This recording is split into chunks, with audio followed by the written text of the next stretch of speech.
नमस्कार विद्यार्थी मित्रांनो. इयत्ता 10वीच्या सर्व विद्यार्थ्यांचं मी आनंद कोचिंग क्लासेस मध्ये पुन्हा एकदा स्वागत करते. मी अर्चना मिस, तुमच्या अक्षर भारती या पुस्तकातील चॅप्टर नंबर 3 आज आपण पाहणार आहोत. तिसऱ्या लेसनचं नाव आहे शाल. याचे लेखक आहेत रा. ग. जाधव. हा लेसन पाहण्या अगोदर थोडं लक्ष द्या इकडे. माझं जे पहिलं लेक्चर झालं होतं ग्रामर वरती, मराठी ग्रामर, तर तुम्ही त्यासाठी एक शॉर्ट नोटबुक घालायची आहे जी स्पेशल ग्रामर साठी असेल. आणखीन लॉंग बुक जी मराठी विषयासाठी, त्यामध्ये तुमचे जे लेसन पोएम वगैरे ज्या काही होतील त्याबद्दलची माहिती किंवा क्वेश्चन आन्सर वगैरे लिहायचे आहेत. ठीक आहे. आज आपण पाहणार आहोत शाल हा लेसन. याचे लेखक आहेत रा. ग. जाधव.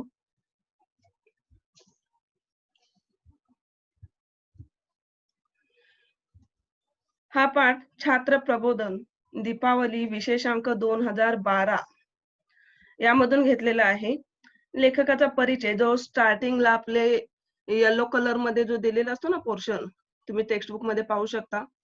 तो स्टार्टिंगचा जो पॅरेग्राफ असतो, फर्स्ट पॅरेग्राफ, हा लेखकाचा परिचय म्हणून आपल्याला दिलेला असतो. ज्यामध्ये लेखकाने काय काय कार्य केलेले आहे, कोणती पुस्तकं लिहिलेली आहेत किंवा त्यांना जो काही पुरस्कार वगैरे मिळालेला आहे त्या संदर्भातली माहिती दिलेली असते. यामध्ये बघा, लेखकाचं आपलं नाव आहे रा. ग. जाधव. त्यानंतर यांचा कालावधी जो आहे, म्हणजेच 1932 साली यांचा जन्म झालेला आहे आणि 2016 साली यांचे निधन झालेलं आहे. म्हणजेच 1932 ते 2016 हा त्यांचा कालखंड आहे, कालावधी आहे. यांचे विशेष म्हणजे कवी सुद्धा होते, समीक्षक, ललित लेखक म्हणून त्यांची चांगल्या प्रकारे ख्याती होती. साहित्याची जाण आणि बहुआयामी समीक्षा वृत्ती, यातून त्यांची समीक्षा विकसित झालेली पाहायला मिळत होती. यांच्या समीक्षेची वैशिष्ट्ये म्हणजे त्यांच्या लेखनाची जी काही वैशिष्ट्ये होती, यामध्ये व्यापक वाङ्मयीन दृष्टिकोन आणि चिंतनात्मक, तसेच त्यांच्या समीक्षा विषयक लेखनाची 30हून अधिक पुस्तके, म्हणजे 30 पेक्षा जास्त पुस्तके त्यांनी लिहिलेली आहेत. समीक्षात्मक पुस्तके यामध्ये काही विशिष्ट पुस्तकांचा इथे उल्लेख दिलेला आहे तुमच्या पुस्तकामध्ये, जसं की साहित्य आणि सामाजिक संदर्भ, आनंदाचा डोह, निळी पहाट, आधुनिक मराठी कवयित्रींची कविता, साठोत्तरी मराठी कविता व कवी, आगळी वेगळी नाटकं, या प्रकारची काही पुस्तके लिहिलेली आहेत. त्याचबरोबर पहिल्यांदा सांगितलं होतं की हे कवी सुद्धा आहेत. जसं आता हा जो आहे हा पाठ आहे, लेसन लिहिलेलं आहे, परंतु ते चांगले कवी सुद्धा होते. खूप छान छान कविता त्यांनी लिहिलेल्या आहेत. त्यापैकीच कविता संग्रह वियोग ब्रह्म आणि मावळतीच्या कविता, हे 2 कविता संग्रह लिहिले आहेत. कविता संग्रहामध्ये म्हणजे ज्यामध्ये अनेक कविता एकत्रितरित्या लिहून ठेवलेल्या आहेत, त्याला कविता संग्रह म्हणतात. ठीक आहे. नंतर विश्वकोशाच्या संपादनात सुद्धा यांनी सहभाग घेतला होता. विश्वकोश, इन्सायक्लोपीडिया, विश्वकोश, पुढे येईलच हा वर्ड, तेव्हा सुद्धा इन्फॉर्मेशन दिली जाईल. याचा सहभाग जो आहे हा 1970 ते 1990 या कालखंडातला आहे. चला आता आपण या पाठाची प्रस्तावना पाहायची. जसं की मगाशी सांगितलं, येलो कलर मध्ये 2 पॅरेग्राफ असतात. त्यातला पहिला पॅरेग्राफ आपण आता पाहिलेला आहे, ज्यामध्ये लेखकांचं कार्य काय काय होतं ते अभ्यासलं. त्याचबरोबर दुसऱ्या पॅरेग्राफ मध्ये जी प्रस्तावना आहे ही पाठाशी निगडीत असते, की पाठ जो आहे हा कशावरती डिपेंड आहे, मुख्य सब्जेक्ट त्याचा काय आहे हे दिलेलं असतं. जसं की आता शाल हा पाठ रा. ग. जाधव यांनी लिहिला आहे. या पाठातून शाली भोवती असलेल्या लेखकाच्या आठवणी व्यक्त झालेल्या आहेत. शाल माहितीये ना, शाल अंगावर वगैरे घेतो, ती शाल थंडीच्या दिवसामध्ये घेतली जाते ना, ती शाल, या संदर्भात हा पाठ दिलेला आहे. या पाठाचे लेखक, इथे स्टार्टिंगलाच काही 1-2 प्रश्न दिलेत बघा. पाठाचे लेखक, वरतीच तुमचे आन्सर पण आहे, रा. ग. जाधव हे या पाठाचे लेखक आहेत. बघा अंडरलाईन केलेले आहे. रा. ग. जाधव म्हणजे पूर्ण नाव त्यांचं दिलेलं नाही, शॉर्टकट मध्ये दिलेलं आहे रा. ग. जाधव असं. या पाठाद्वारे कोणत्या आठवणी व्यक्त झालेल्या आहेत? या पाठातून शाल आणि ह्या शाली भोवती लेखकाच्या ज्या काही आठवणी आहेत, मार्मिक आठवणी, जे त्यांच्या आयुष्यामध्ये त्यांना स्पेशल वाटतात, त्या आठवणी त्यांनी काय केलेल्या आहेत, या पाठातून तुम्हाला सांगायचा प्रयत्न केलेला आहे. मग सुरुवात करायची आहे पाठाला. तुम्हाला व्यवस्थित इथे पिक्चर टाइप दिसेल. त्यानुसार चांगल्या प्रकारे तुमच्या लक्षातही राहील लेसन, अशी अपेक्षा करते मी. इथे बघा, एकदा मी पु. ल. देशपांडे यांच्याकडे काही एका निमित्ताने गेलो होतो. काम झाल्यावर मी निघण्याच्या बेतात होतो. तेवढ्यात सुनीताबाईंनी मला थांबवले व विचारले. मग आता इथे स्टार्टिंग दिली, एकदा मी म्हणजे मी नव्हे हा. हा, तर मी म्हणजे कोण? या पाठाचे लेखक, जे कोण आहेत? रा. ग. जाधव. लेखक विसरायचे नाहीत. आता थोडस सांगते आहे का? भरपूर वेळ असतो तुमच्याकडे. या टायमिंग मध्ये पूर्ण पुस्तकातले म्हणजे पुस्तकामध्ये जे जे लेसन आहेत, लेसनचे जे कोणी लेखक आहेत किंवा कविता आहेत, कविता कोणी लिहिले त्यांचे कवी, हे सर्व पाठांतर करून ठेवा. तुम्हाला पुढे उपयोगी पडेल, कारण ऑलरेडी भरपूर टाइम निघून गेलेला आहे. भरपूर सिलेबस होणं अपेक्षित होतं पण झालेला नाही आहे. त्यामुळे जो वेळ आहे हा वेस्ट करू नका. त्यामध्ये चांगल्या प्रकारे तुम्ही एक्स्ट्रा अभ्यास करून तुमची जबाबदारी आहे असं समजून तुम्ही स्वतःहून अभ्यास करणं गरजेचं आहे. ठीक आहे. इथे या पाठाचे लेखक रा. ग. जाधव हे एक दिवस काय होतं, पु. ल. देशपांडे यांच्या घरी काही निमित्ताने म्हणजेच काहीतरी काम होतं त्यांचं आणि जातात. आणि काम वगैरे झाल्यानंतर ते निघण्याच्या बेतात होते, म्हणजेच उठून जात होते काम संपल्यानंतर. तेवढ्यात सुनीताबाईंनी मला थांबवले व विचारले. सुनीताबाई म्हणजे या पु. ल. देशपांडे यांच्या पत्नी सुनीताबाई. पु. ल. देशपांडे हे एक मोठे विनोदी लेखक म्हणून ओळखले जातात. माझेही आवडते लेखक आहेत हे पु. ल. देशपांडे. बरीचशी पुस्तके मी यांची वाचलेत. तुम्ही सुद्धा जर काही पुस्तक यांची मिळाली तर जरूर वाचा. खूप तुमच्या नॉलेज मध्ये भर पडेल. आणि इथे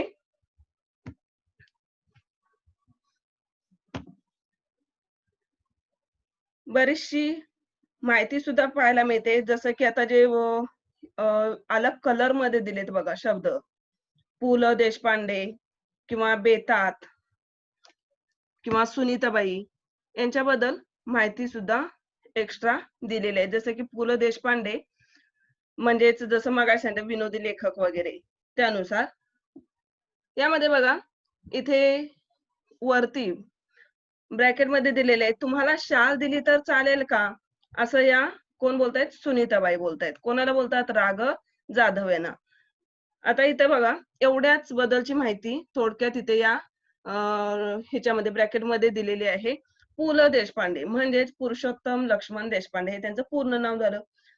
कार्यक्षेत्र म्हणजेच ते का ओळखले जातात, तर ते एक चांगले नाटककार आहेत, साहित्यकार आहेत, विनोदी लेखक म्हणून प्रसिद्ध होते, तसेच कवी, गायक, नकलाकार असे अष्टपैलू व्यक्तिमत्व असणारी व्यक्ती, म्हणजे अशी ही स्पेशल महान व्यक्ती म्हणून ओळखली जाते. बेत म्हणजे इरादा, विचार. तुम्ही एक काम करायचं आहे, हा लेक्चर वगैरे पाहिल्यानंतर जे अशा प्रकारे बेत म्हणजेच इरादा, विचार, हे जे असे हार्ड वर्ड दिलेले आहेत, हे तुम्ही काय करायचे, नोटबुक मध्ये स्टार्टिंगला शाल असं लेसन लिहून त्याचं लेखक जे आहेत त्यांचं नाव लिहून त्याच्याखाली तुम्ही असे हार्ड वर्ड लिहून काढायचे आहे, जेणेकरून तुम्हाला तुमचा उपयोग होईल पुढे त्या शब्दांचा. कोणत्याही शब्दासाठी तुम्ही अडणार नाहीत त्यानंतर. पुढे आहे सुनीताबाई. जसं मी मगाशी सांगितलं, पु. ल. देशपांडे यांच्या पत्नी सुनीताबाई देशपांडे, लेखिका आणि सामाजिक कार्यकर्त्या म्हणून त्या प्रसिद्ध होत्या. जसं पु. ल. देशपांडे हे एक लेखक म्हणून प्रसिद्ध होते, तसेच सुनीताबाईंनी सुद्धा काही पुस्तके लिहिली होती. तसेच समाजामध्ये सुद्धा जे काही गरजवंत लोक आहेत यांच्यासाठी सुद्धा त्यांनी महत्वाचं कार्य केलेलं पाहायला मिळतं. शाल म्हणजे खांद्यावर पांघरण्याचे वस्त्र, एक लोकरीचं वस्त्र. खांद्यावर पांघरण्याचे एक लोकरीचं वस्त्र, जेणेकरून आपण त्याचा उपयोग केव्हा करतो? थंडीच्या दिवसामध्ये शक्यतो केला जातो. बरोबर आहे ना? माहिती असेल तुम्हाला. मी एका पायावर हो म्हटले. पु. ल. व सुनीताबाई यांनी मला शाल द्यावी, हा मला मोठा गौरव वाटला. इथे बघा, रा. ग. जाधव यांनी पटकन हो म्हणून टाकलेला आहे, की त्यांना एक असं वाटतं की पु ल देशपांडे आणि सुनीताबाई यांनी शाल दे, कारण ह्या एक फार मोठ्या व्यक्ती आहेत आणि त्यांच्याकडून आपल्याला शाल मिळावी हा त्यांना एक फार मोठा गौरव वाटतो आहे. गौरव म्हणजे सन्मान, रिस्पेक्ट आहे माझा, असं त्या प्रकारे त्यांना वाटतं आहे. अशा ह्या मोठ्या व्यक्तींनी, महान व्यक्तींनी माझ्यासाठी शाल द्यावी किंवा मला शाल द्यावी हे त्याचं त्यांनाच काय गौरवास्पद वाटत आहे.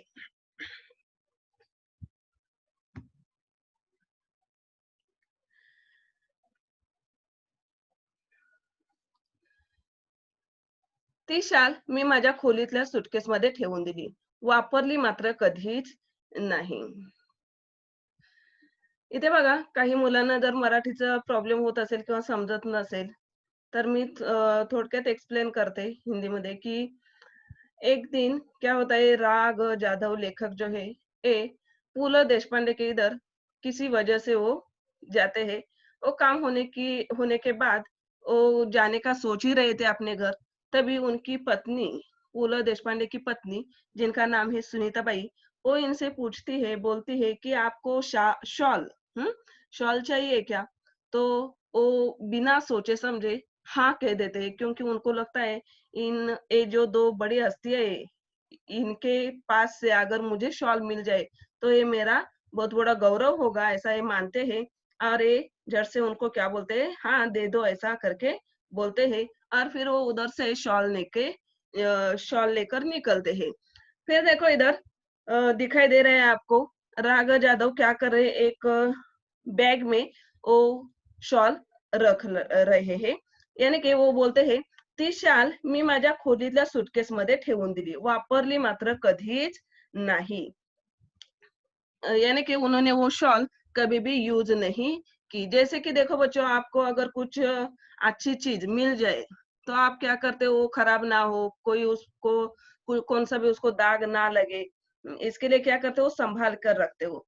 ऐसा ही उन्होंने क्या किया है, राघव जाधव ने क्या किया है, वो शॉल संभाल कर रखी थी। फिर आगे देखते हैं, पुढे वाईला विश्वकोशाचा अध्यक्ष म्हणून मी गेलो, तिथे नदी काठच्या पाठशाळेच्या खोलीत मी राहत असे। पुढे हे लेखक वाईला जातात। वाई हे एक ठिकाण आहे साताऱ्याजवळ, आणि ह्या ठिकाणी गेल्यानंतर विश्वकोशाचा अध्यक्ष म्हणून हे गेले होते तेव्हा, तस म्हणजे त्या कामानिमित्तानं, त्या संदर्भाचं काहीतरी काम असावं म्हणून तिथे ते गेले होते अध्यक्ष म्हणून। तिथे नदीकाठच्या पाठशाळेच्या खोलीत मी राहत असे। इथे पाठी दिसतं बघा तुम्हाला, ही एक पाठशाळा आहे, स्कूल आहे, आणि इथे ते राहत होते।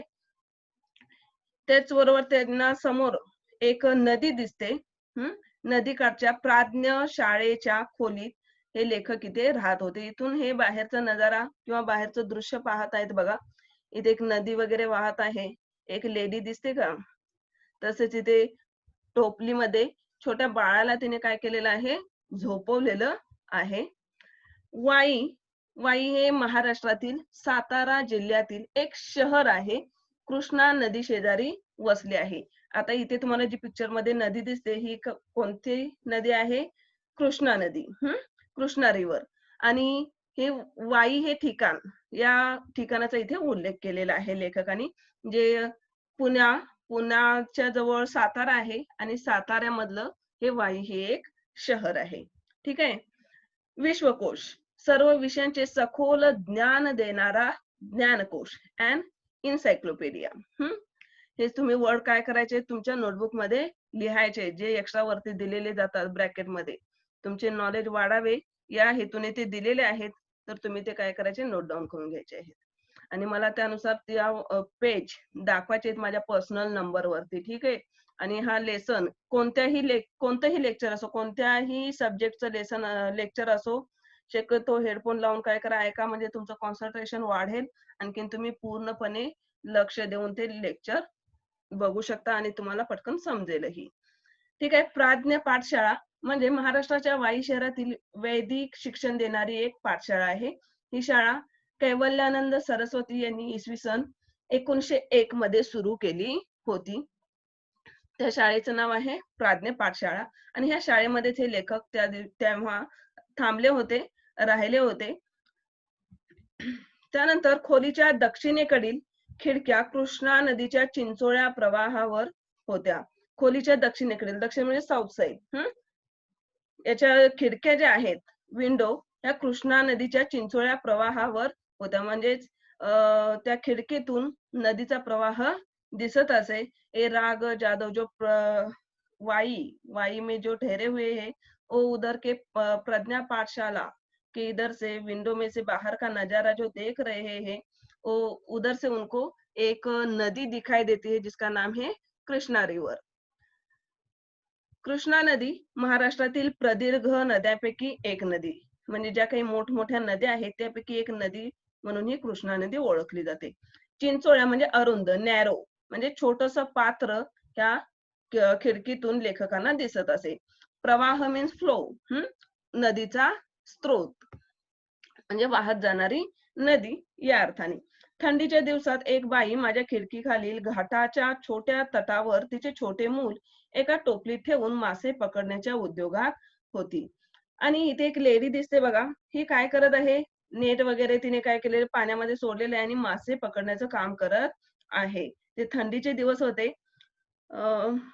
देखो इधर राग जाधव बोल रहे कि ठंडी के दिन थे और एक लेडी उस खिड़की के सामने से लेखक देख रहे हैं कि जो घाट है उधर, उस घाट के यहाँ ये लेडी क्या कर रही है कि मछली पकड़ने का काम कर रही है. अपने छोटे बच्चे को एक टोकरी में रखा है उसने और वो अपना काम कर रही है. ओके. घाट, घाट म्हणजे इथे नदी किनाऱ्या लगतच्या पायऱ्या, जिधर से हम लोग नदी में प्रवेश कर सकते हैं, नदी के पानी तक जा सकते हैं, उसे घाट बोलते हैं. तट म्हणजे काठ, किनारा. तिचे बाळ कडाक्याच्या थंडीने कुडकुडत रडत होते, पण आई तिकडे बघतही नव्हती. ही लेडी जी आहे ही आपलं आपलं काम करत होती, पण थंडी सुद्धा खूप वाजत होती किंवा लागत होती थंडी, परंतु ते बाळ त्या थंडीमुळे रडत आहे हे त्या लेडीचं थोडंही लक्ष त्या आपल्या बाळाकडे नव्हतं. यानी कि देखो ये लेडी अपना अपना काम कर रही है आगे देख के, और अपना छोटा बच्चा रो रहा है, ठंड की वजह से रो रहा है, इस पर वो थोड़ा भी ध्यान नहीं दे रही है. मला मात्र राहावले नाही. मी सुटकेस मधील पुलकित शाल काढली, 5-50 रुपयांच्या नोटा काढल्या व त्या बाईला हाक मारली. लेखक म्हणतायत, पण मला हे जे काही चित्र खिडकीतून दिसत होतं बाहेरचं, हे पाहून लेखक बोलतात की मला राहावलं नाही. ही बाई मात्र काय काम करत आहे आणि आपल्या छोट्या बाळाला रडवत आहे, हे आवडलं नाही. आणि थंडीमुळे तो बाळ रडत आहे हे थोडस न पटण्याजोगं होतं लेखकाला. म्हणून या लेखकाने काय केलेलं आहे बघा, जी अगोदर सुटकेस मध्ये ठेवली होती शाल, पुलकित शाल असं म्हटलेलं आहे. काय शाल बोललंय, शालेला तर काय नाव दिलेलं आहे, पुलकित. पुलकित याचा अर्थ पु ल देशपांडे यांनी दिलेली शाल, म्हणून पु ल हे पहिले 2 वर्ड घेतलेले, पु ल हे 2 शब्द, म्हणून तिला बोलतात पुलकित, म्हणजे पु ल देशपांडे यांनी दिलेली शाल, पु लनी दिलेली शाल या अर्थाने. आणि त्याचबरोबर त्यांनी देण्यासाठी तिला 5-50 म्हणजे 50 रुपये काय केले, बाहेर काढले आणि त्या बाईला हाक मारली. ठीक है, देखो इधर, ओ बच्चा रो रहा है, लेडी काम कर रही है. ए देख के राग जाधव को अच्छा नहीं लगा और उन्होंने क्या किया कि सूटकेस में जो रखी थी शॉल, वो शॉल निकाली और कुछ रुपए भी निकाले उस लेडी को देने के लिए. खिडकीतून ते सर्व खाली दिले आणि म्हटले, त्या बाळाला आधी शालीत गुंडाळ आणि मग मासे मारत बैस. आणि ते जाधव लेखक काय सांगतात की त्या लेडीला पहिल्यांदा त्या बाळाला काय कर, ह्या शालीमध्ये गुंडाळून ठेव, म्हणजे त्याला ह्या शालेची ऊब मिळेल आणि मग तू काय कर, तुझं काम जे मासे मारत आहेस किंवा मासे पकडत आहेस ते काम तू काय कर, नंतर सुरू कर. या घटनेची ऊब पुलकित शालेच्या उभेपेक्षा अधिक होती. म्हणजेच लेखकाला असं वाटतं की जे काही महान व्यक्तींनी त्यांना ही शाल दिली होती तेव्हा त्यांना खरोखर आपला गौरव वाटला होता, सन्मान वाटला होता, परंतु लेखकाला असं वाटतं की ती शाल अगदी नुकतीच सुटकेस मध्ये ठेवण्यापेक्षा एका गरजवंताला त्याचा उपयोग झाला, ही गोष्ट खरं तर त्या पुलकित शालेपेक्षा अधिक ऊब देणारी, हं, त्या घटनेच्या उभेपेक्षा ही ऊब अधिक महत्वाची आहे असं वाटतं. यानी कि देखो इधर लेखक क्या कर रहे हैं, उस लेडी को उन्होंने बुलाया अपने पास खिड़की विंडो के इधर, और उनको क्या किया है, वो शॉल जो पुला ने दी थी वो शॉल और कुछ पैसे देते हैं और बोलते हैं पहला क्या करो, अपने छोटे बच्चे को संभालो, इसको इस शॉल में लपेट लो और फिर तुम अपना काम करते रहना। ठीक है। एक पार्ट इधर शाल के बारे में एक मेमोरी दी गई थी। फिर आगे देखते हैं। कविवर्य नारायण सुर्वे खूप सभा संमेलने गाजवत. पुढे ते साहित्य संमेलनाचे अध्यक्षही झाले. परिणामतः त्यांच्या कार्यक्रमांना अहोरात्र भरतीच असे. प्रत्येक कार्यक्रमात सन्मानाची शाल व श्रीफळ त्यांना मिळत राही. एकदा ते मला म्हणाले, बघा इथे एक वेळ काय होतं, नारायण सुर्वे हे सुद्धा फार प्रसिद्ध कवी होऊन गेलेले आहेत. हे कविवर्य खूप सभा संमेलने हे गाजवत असत, म्हणजे खूप साऱ्या सभा संमेलनामध्ये भाग घेत असत, त्यांच्या कविता ऐकवत असत आणि त्या लोकांना सुद्धा फार आवडत असत. पुढे ते साहित्य संमेलनाचे अध्यक्ष झाले आणि परिणामतः त्यांच्या कार्यक्रमांना अहोरात्र भरतीच असे. म्हणजेच सकाळचे असो, दिवसा असो, रात्री असो, कार्यक्रम नेहमी भरत असत. लोकांचा सुद्धा चांगल्या प्रकारे प्रतिसाद त्यांना मिळत असे. प्रत्येक कार्यक्रमात सन्मानाची शाल व श्रीफळ त्यांना मिळत राही. एकदा ते म्हणाले आणि ह्या प्रोग्राम मध्ये बघा जे काही महान व्यक्ती किंवा पाहुणे वगैरे बोलवले जातात त्यांना काय केलं जातं, त्यांचा गौरव म्हणून शाल आणि श्रीफळ, श्रीफळ म्हणजे नारळ, श्रीफळ. परंतु जेव्हा एखाद्या व्यक्तीचा सन्मान केला जातो तेव्हा त्याला नारळ न बोलता श्रीफळ असं बोललं जातं. शाल आणि श्रीफळ देऊन त्यांचा काय केला जातो, आदर सत्कार केला जातो. आणि अशा प्रकारे भरपूर शाली ह्या नारायण सुर्वेंकडे होत्या. ते एकदा या लेखकांना काय म्हणतात, या शाली घेऊन घेऊन मी आता शालीन बनू लागलो आहे. काय म्हणतात बघा, ह्या एवढ्या सगळ्या शाली मला मिळतायत की ह्या शालीमुळे माझ्याजवळ शालीनता आलेली आहे. शक्यतो शाल आणि शालीनता याचा तसा पाहायला गेला तर काही संबंध येत नाही. बघूया आपण पुढे आहे त्या संदर्भात पण लिहिलेलं. संमेलने म्हणजे मेळावा, श्रीफळ म्हणजे नारळ. त्यांच्या बोलण्यातील उपरोधिक खोच माझ्याच नव्हे तर कोणाच्याही सहजपणे लक्षात येणारी होती. शाल व शालीनता यांचा संबंध काय? खरे तर खरी खुरी शालीनता शाली विनाच शोभते. सुर्वे मुळातच शालीन. शालींच्या वर्षावाखाली त्यांची शालीनता कधी हरवली नाही, कधी क्षीणही झाली नाही. उपरोधिक म्हणजेच खोचक, टॉन्ट. आणि शालीनता, विनयशीलता, सभ्यता. शालीनता म्हणजे विनयशीलता, सभ्यता. इथे बघा हे नारायण सुर्वे हे मुळातच काय आहेत, शालीन स्वभावाचे आहेत, सभ्य स्वभावाचे आहेत. म्हणजे साध्या सोप्या भाषेत सांगायचं झालं तर चांगल्या स्वभावाचे आहेत. ठीक आहे. आणि खरे तर खरीखुरी शालीनता ही शाली विना शोभते. असं थोडीच असतं का रे, की बाबा ज्यांना जास्त शाली दिलेत त्यांच्याकडेच शालीनता हा गुणधर्म आहे किंवा शालीनता हा गुण आहे, असं नाही होऊ शकत. मुळात तो आपल्या स्वभावामध्येच असावा लागतो. म्हणून लेखक म्हणतात सुर्वे हे मुळातच शालीन.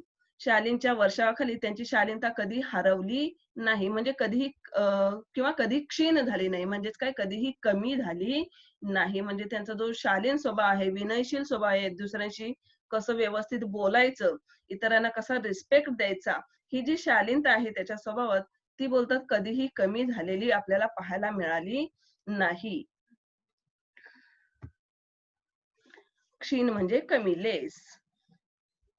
इधर देखो, एक बार राग जादव एक कविवर्य नारायण सुर्वे से मिलते हैं, तो नारायण सुर्वे क्या बोल रहे हैं कि उनको बहुत ऐसे शाल और श्रीफल मिलते हैं, तो वो बोल रहे हैं कि मेरे पास ऐसी बहुत सारी शॉल है, तो शॉल ले लेके मैं शालीन हो गया हूँ। ऐसा ये क्या कर रहे हैं, उनके साथ बातचीत कर रहे हैं राग जादव से।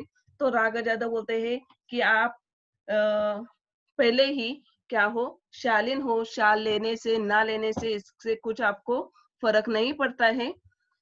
मी कविवर्यांना म्हटले, शालीमुळे शालीनता येत असेल तर मी कर्जबाजारी होईन, भिकेला लागेन, पण शेकडो शाली खरेदी करून सर्वांना एक एक शाल लगेचच नेऊन देईन. हे म्हणतात की शालीमुळे शालीनता येत असेल तर मी काय होईन, कर्जबाजारी होईन. म्हणजे माझ्यावरती किंवा माझ्या डोक्यावरती खूप लोन होईल, मी कर्जबाजारी होईन, भिकेला लागेन. पण शेकडो शाली खरेदी करून सर्वांना मग काय करेन, शाल लगेचच नेऊन देईन, असं ते बोलतात. यावर तो शालीन कवी मनापासून हसला. म्हणजेच कोण? नारायण सुर्वे हसलेले आहेत. इथे कर्जबाजारी हा शब्द म्हणजे कर्जाची परतफेड करू न शकणारा, कर्जबाजारी. आणि इथे वाक्प्रचार दिलेला आहे, भिकेला लागणे. हा वाक्प्रचार आला इथे, म्हणजेच कंगाल होणे. भिकेला लागणे म्हणजे काय? कंगाल होणे. म्हणजे जवळ काहीच पैसा वगैरे, काय पैसा अडका वगैरे काही नसणे, भिकेला लागणे. शालीमुळे शालीनता येते की जाते? या प्रश्नाचे माझे उत्तर जाते असेच आहे. सन्मान करण्याच्या रूपाने आपण खरे तर एक शालीन जग गमावून बसण्याचा धोकाच मोठा आहे. लेखक बघा काय म्हणतात तिथे, शाल जी आपल्याला प्रत्येक कार्यक्रमामध्ये मिळते, या शालीमुळे शालीनता येते की जाते, असा प्रश्न जेव्हा त्यांच्या मनात निर्माण होतो, ते स्वतःच उत्तर सांगतायत, कदाचित जाते असं आहे. सन्मान करण्याच्या रूपाने आपण खरे तर एक शालीन जग गमावून बसण्याचा धोकाच मोठा आहे. कारण एक प्रकारचा अहंकार, गर्व मनामध्ये निर्माण होतो, असंच त्यांना वाटत असतं. परंतु तो गर्व आपल्या मनामध्ये येऊ न देणे, अहंकार मनामध्ये बाळगू न देणं, हेच फार मोठं आहे. सन्मान म्हणजे गौरव. इथे वाक्प्रचार आलेला आहे, गमावून बसणे म्हणजे हरवणे, टू लॉस्ट. गमावून बसणे, हरवणे. धोका म्हणजे संकट, आपत्ती, डेंजर. म्हणजे ब्रॅकेटमध्ये इंग्लिश वर्ड लिहिले ते सुद्धा तुम्ही लिहा. मी 2004 साली मराठी साहित्य संमेलनाचा बिनविरोध अध्यक्ष झालो. तत्कालीन 1-2 वर्षात माझ्यावर शालींचा वर्षाव झाला. एवढ्या शाली जमत गेल्या की माझ्या 8x6च्या खोलीत त्यांना ठेवणेच शक्य नव्हते. लेखक काय बोलतात बघा, 2006 साली हे लेखक सुद्धा काय झालेले आहेत, मराठी साहित्य संमेलनाचे अध्यक्ष झालेले आहेत. ते सुद्धा अगदी बिनविरोध, म्हणजे त्यांच्या अपोजिट कोणीही त्या अध्यक्ष पदासाठी उभं राहिलेलं नव्हतं. मग उभं राहिलं असेल तर काय होणार, इलेक्शन होणार दोघांच्या मध्ये. परंतु असं झालं नाही, त्यांच्या अपोजिट कोणीही उभं राहिलं नव्हतं. त्यामुळे हे एकमेव राघव जाधव हे बिनविरोध अध्यक्ष झाले होते. तत्कालीन म्हणजेच त्यावेळी, त्या दरम्यान 1-2 वर्षात माझ्यावर शालींचा वर्षाव. अर्थातच हे अध्यक्ष झालेत म्हणल्यानंतर बऱ्याचशा प्रोग्रामना यांना जावं लागायचं आणि आदर सत्कार म्हणून त्यांना सुद्धा शाल, श्रीफळ दिलं जायचं. आणि ते बोलतात की एवढ्या शाली जमा झाल्या की त्यांची जी छोटीशी रूम होती, 8x6ची छोटी रूम, यामध्ये ते ठेवणं शक्य नव्हतं. देखो इधर 2004 साल में मराठी साहित्य सम्मेलन के ये अध्यक्ष बने हैं राघव जाधव। और ये बोल रहे हैं उन दिनों में इतने प्रोग्राम हुए थे कि बहुत सारे शॉल मेरे पास आई थी, पर वो मेरे छोटे से रूम में 8x6 के छोटी रूम में वो रखना मुश्किल था. बिनविरोध एकमताने तत्कालीन त्या काळातील ऑफ दॅट टाइम मग मी सगळ्या शालींचे गाठोडे बांधून ते निकटवर्ती मित्रांकडे ठेवले व त्या शाली वापरण्याचे वगैरे त्याला सर्वाधिकार दिले. बिचारा अतिप्रामाणिक, त्याच्याही छोट्या खोलीत त्याने ते सांभाळले. हळूहळू मी सगळ्या शाली वाटून टाकल्या गरीब श्रमिकांना. इथे बघा, लेखकाने काय केलेलं आहे, त्या सर्व शालींचं एक गाठोडं बांधलं. म्हणजेच गाठोडे म्हणजेच काय, कपडे इत्यादींचे बोचके. म्हणजे जेवढ्या काही शाली होत्या त्या सगळ्या शाली, किंवा त्यांना जे एक्स्ट्रा काही कपडे वगैरे मिळायचे, शर्ट वगैरे असं काही समजा, तर त्यांचं काय केलं, एकत्रितरित्या बांधलं गाठोडं. इथे पिक्चर मध्ये दिसतंय बघा गाठोडं बांधलेलं. आणि ते त्यांनी काय केलं, त्यांच्या एका निकटवर्ती म्हणजे जवळच्या एका मित्राकडे दिलं ठेवण्यासाठी. आणि त्याचे सर्व अधिकार सुद्धा त्याला दिले. म्हणजेच काय, की ह्या शाली मी तुला देत आहे, तू तुझ्याकडे ठेव, किंवा तुला जर दुसऱ्या कोणाला द्यायचं असेल एखाद्या व्यक्तीला तर त्याला सुद्धा तू देऊ शकशील, असं सर्वाधिकार त्याला दिला. निकटवर्ती म्हणजे जवळचा. आणि बिचारा तो सुद्धा अतिप्रामाणिक, अतिप्रामाणिक, खूप इमानी, व्हेरी ऑनेस्ट, खूप प्रामाणिक होता तो. त्याच्याही छोट्या खोलीत त्याने तर त्याची सुद्धा रूम कशी छोटी होती, ह्या खोलीमध्ये त्याने काय केलं, कारण इतरही वस्तू असतात आणि ह्यामध्ये सुद्धा त्यानं काय केलेलं आहे, त्यांचं जे रा. जाधव यांनी दिलेल्या शालींचं गाठोडं अगदी जपून ठेवलं होतं, सांभाळून ठेवलं होतं. नंतर लेखकांनी सुद्धा बऱ्याचशा शाली ह्या गरीब लोकांना, ज्यांना त्यांची गरज आहे अशा गरीब लोकांना, श्रमिक म्हणजे कामगार लोकांना वाटून दिलेले आहेत.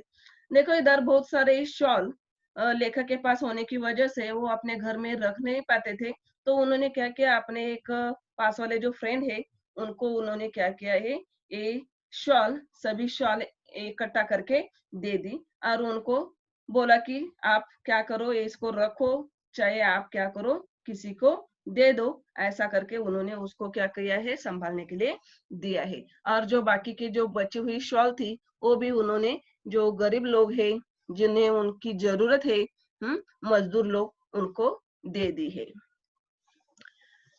याच सुमारास मी शनिवार पेठेतील ओंकारेश्वर मंदिराच्या पुलावर बहुधा रोज संध्याकाळी जात असे. तेथील कट्ट्यावर बसणे मला आवडे.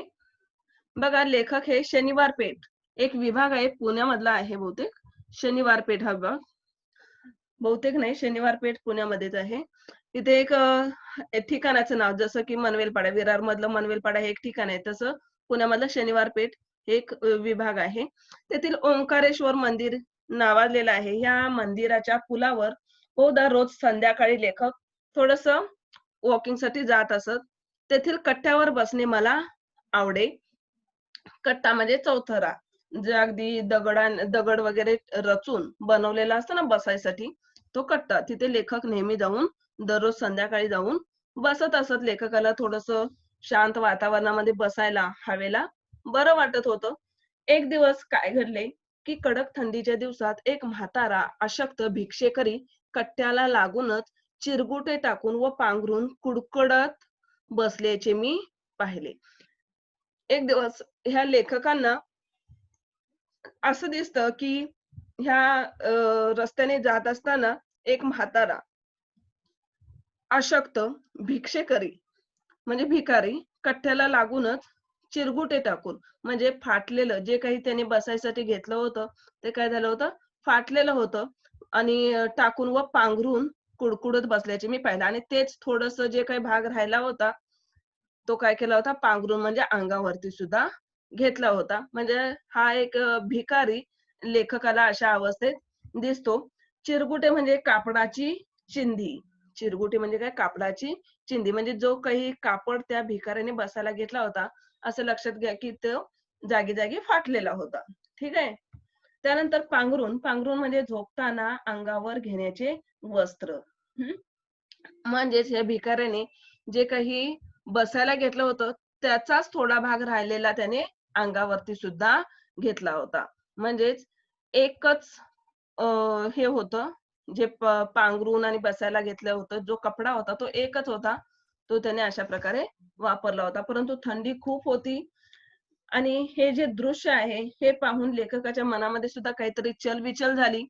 आणि त्यांनी काय केलं, दुसऱ्या दिवशी मी 2 शाली घेऊन ओंकारेश्वराच्या कट्ट्यावर आलो. तो म्हातारा होताच. त्याला दोन्ही शाली दिल्या. त्याने थरथरत्या हाताने मला नमस्कार केला. बघा, इथे ह्या लेखकांनी काय केलेलं आहे, यांचा चांगुलपणा इथे आपल्याला पाहायला मिळतो, दयाळूपणा पाहायला मिळतो. लेखकांनी त्या भिकाऱ्याला देण्यासाठी आपल्या जवळ असणाऱ्या शाली, 2 शाली घेतल्या. म्हणजे भरपूर शाली यांना प्रोग्राम दरम्यान मिळत असत. त्यातल्या 2 शाली त्यांनी काय केलेलं आहे, अशा प्रकारे भिकाऱ्यासाठी घेऊन आले आणि तो म्हातारा दिसताच त्याला दिल्या. त्याने थरथरत्या हाताने, कारण हे जे जो म्हातारा आहे हा काय आहे, वृद्ध आहे, एज्ड आहे. आणि त्याने आपल्या थरथरत्या हाताने काय केलेलं आहे, या लेखकांना नमस्कार केलेला आहे. म्हणजेच त्यांचे खूप खूप उपकार झाले, या अर्थाने ते काय करतात, नमस्कार करतात. इधर देखो, एक बार लेखक ओंकारेश्वर मंदिर के यहाँ जाते, जो उधर पूना में शनिवार पेठ इस भाग में घूमने के लिए वगैरह जाते हैं, तो उधर एक बेगर उनको दिखाई देता है। तो उसका जो बैठने का जो ढंग था, जैसे कि देखो बहुत ठंड थी उस टाइम पे, लेकिन उसके पास कुछ कपड़ा नहीं था। फिर ये दृश्य देख के लेखक क्या करते, घर पे जाते हैं और अपने पास की 2 शॉल लेकर आते हैं और इस वृद्ध को देते हैं। और वृद्ध को देने के बाद ये वृद्ध भी उनको क्या करते हैं, नमस्कार करते हैं और बोलते हैं कि बहुत अच्छा काम किया वगैरह। फिर अगले दिन इधर दिए देखो, पुढे 4-5 दिवस मला काही कामामुळे संध्याकाळी ओंकारेश्वराला जाण्यास उसंत लाभली नाही. पुढे 4-5 दिवस हे लेखक म्हणजेच ह्या भिकाऱ्याला शाल दिल्यानंतर 4-5 दिवस लेखक त्या ठिकाणी गेलेच नव्हते, म्हणजे ओंकारेश्वरला गेले नव्हते. त्यांना उसंत लाभली म्हणजे वेळच मिळाला नाही. त्यानंतर मी नेहमीप्रमाणे ये-जा करत राहिलो. मग एकदम त्या भिक्षेकरी नंतर त्यानंतर 4-5 दिवसांनी त्यांची पुन्हा ये-जा वाढली त्या रस्त्याने. भिक्षेकरी वृद्धाची आठवण झाली. तो नेहमीच्या ठिकाणी नव्हताच. तेथील पुलावर चक्कर मारावी म्हणून मी उठलो व पुलावरून चालू लागलो.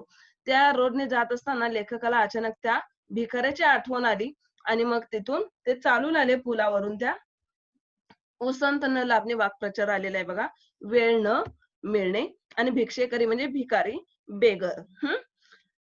फिर 4-5 दिन तक लेखक को काम की वजह से उधर ओंकारेश्वर के यहाँ जाने को टाइम नहीं मिला था। फिर उसके बाद वो डेली आ-जा करने लगे। फिर एक बार उनको उस वृद्ध की याद आती है। फिर उस ठिकान जगह पे जब जाते हैं तो उधर उनको जब उधर जाते हैं तो उनको उधर ओल्ड बेगर जो है, वो दिखाई देता है। लेकिन वो वही जिस तरह पहले के उसके जो कपड़े थे, वही कपड़े लेकर वो इधर बैठा है देखो.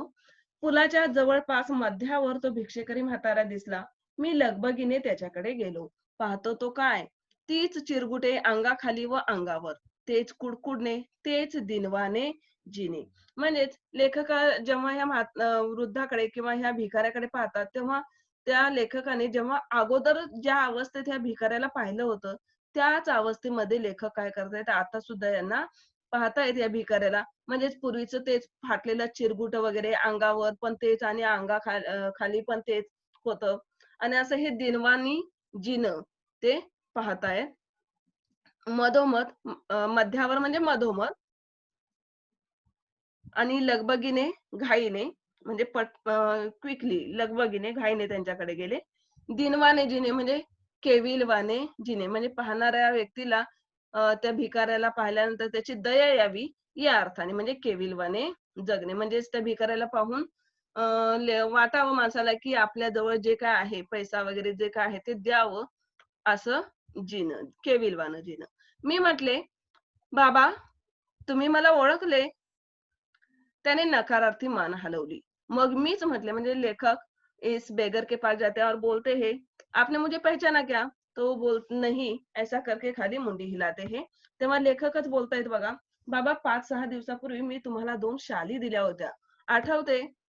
यावर म्हातारा खुलला व दोन्ही हात जोडून म्हणाला. खुलला म्हणजे इथे त्याला हसू येतं, म्हणजे हसलेला आहे आणि तो हात जोडून पुन्हा काय म्हणतो बघा, "हे भल्या माणसा, तू लई मोठा म्यासनी शाली दिल्या, पण बाबा म्या भिकाऱ्याला शाली कशा शोभतील?"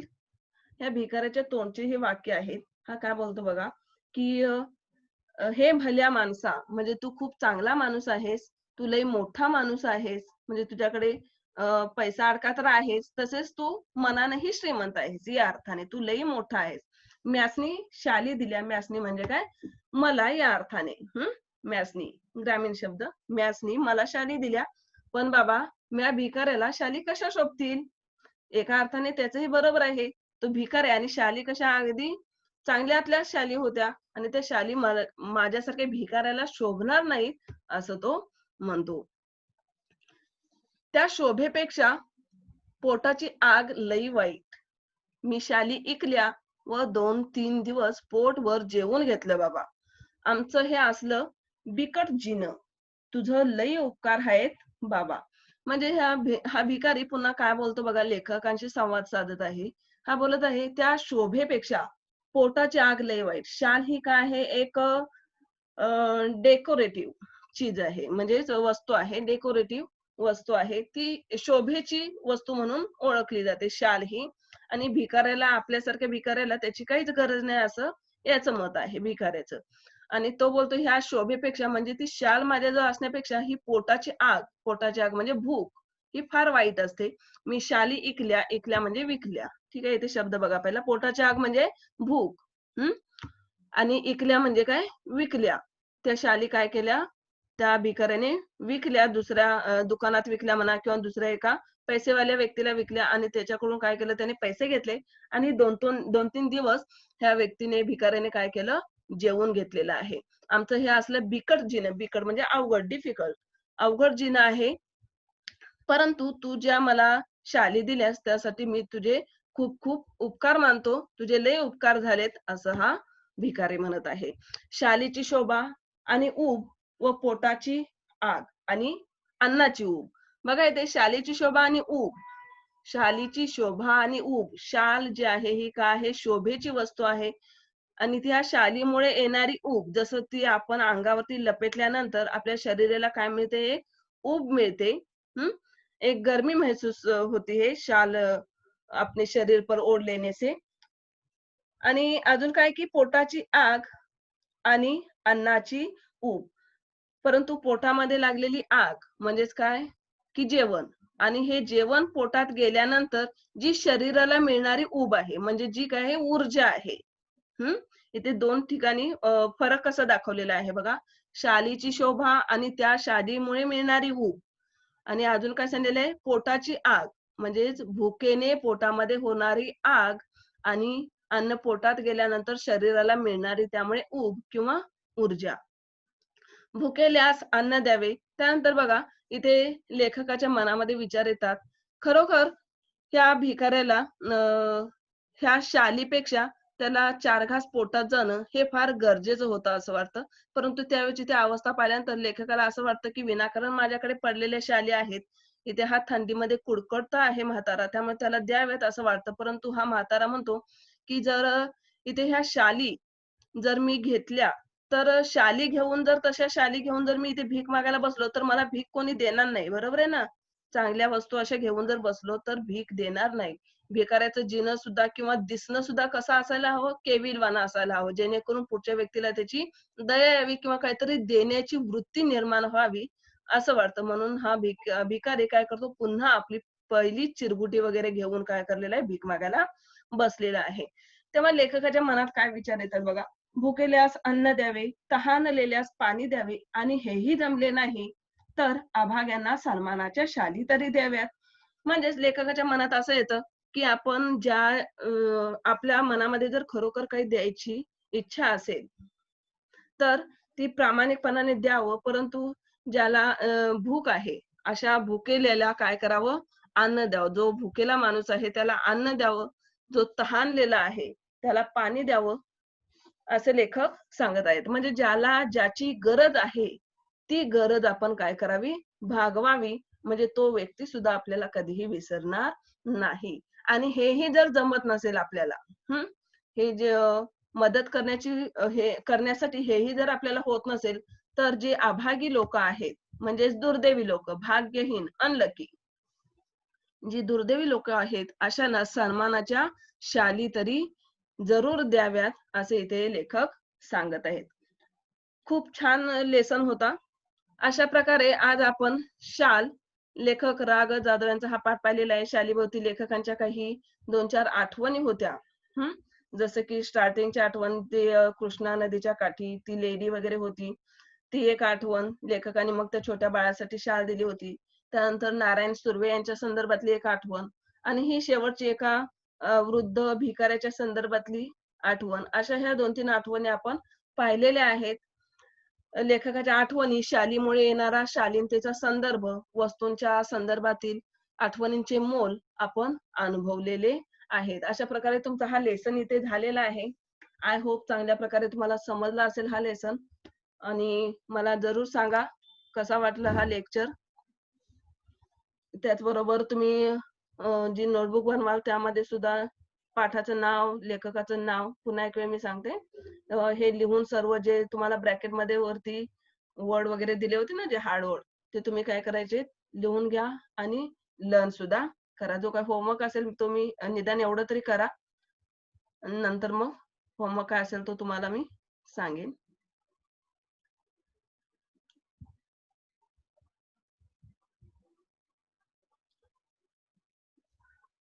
ठीक आहे. Okay, bye.